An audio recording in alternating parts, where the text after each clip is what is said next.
Mothers Against Drunk Driving says 100% of drunk driving crashes and deaths are preventable. Now, this is a particularly dangerous time of year with college football season well underway now. News 4's Edward Birch is live on the campus of TSU, and Edward, a few Tennessee universities now allowing beer sales at football games. And Alan, tonight it is a beautiful night for football here at TSU. However, TSU's game in Memphis got canceled due to weather. But TSU is one of the many football campuses across the country and here in Tennessee that is allowing beer sales at football games this season. Now, Matt hopes that everyone who has a beer here and at other college football games have a safe way to get home.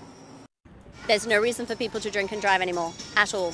Today, Mothers Against Drunk Driving made their message clear. You need to be responsible for yourself and your loved ones and the circumstances that you're in. And if you're in an environment where there is drinking, make sure that you're responsible enough to find a safe way to get yourself and loved ones home and not impact anyone else whilst you're on the road. Nora Skelly lost a loved one to a drunk driver 25 years ago. He's volunteered with MAD ever since. This is 100% preventable.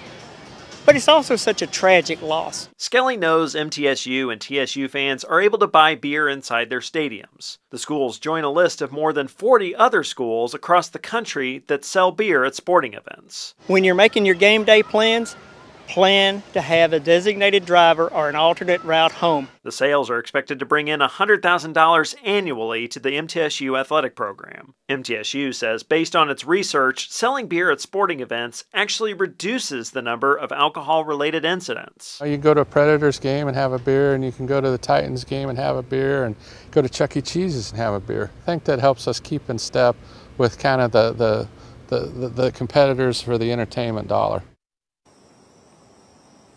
Now, proponents of the move to allow beer sales on college campuses have said that it actually cuts down on binge drinking at tailgating, and it also would bring in additional revenue for schools. Again, MTSU expects $100,000 to be brought in by the sale of beer. Alan?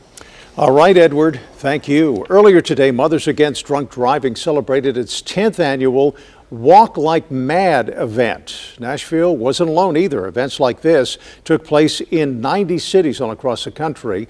It's time for victims who lost loved ones to come together and remember the lives taken away. Well, MTSU police were ready for the policy change that we just heard Edward talk about. They took to Twitter just a couple hours ago saying there had already been 3 medical calls for speeding and wrong way incidents as well.